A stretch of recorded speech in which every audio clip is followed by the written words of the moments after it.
that's why I was talking about the idea of letting the older kids, 9th through 12th grade, possibly have it in their backpack so they could check it between classes or at lunch.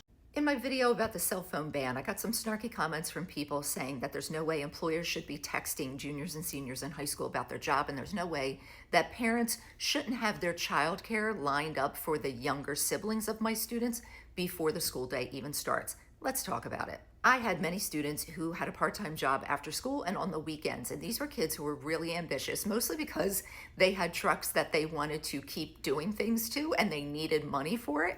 And so they would jump at the chance to take extra shifts whenever they could.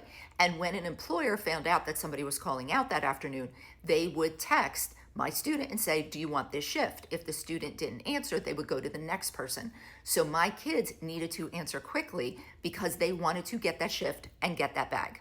Did that happen in every class every single day? No, it did not. But when my kids could have the chance to get those extra 5, 6, 7 hours after school and make that money, that text was what connected them to that shift. And the other type of comments were people who couldn't believe that childcare for younger siblings wasn't set up before the beginning of the school day.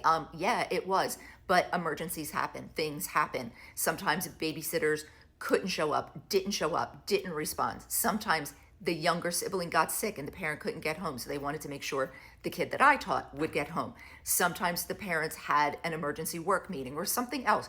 There are so many scenarios that could come up. Again, did it happen every day to every class? No, it did not. But when it did, hey, can I just text my mom and tell her I'll be home after school to watch my brother? Absolutely. If they didn't have their cell phones, it would be the parent calling the office, getting somebody there, hoping they would quickly relay the message to the student, go to the classroom, give them the message, get the message back to the office to then call the parent.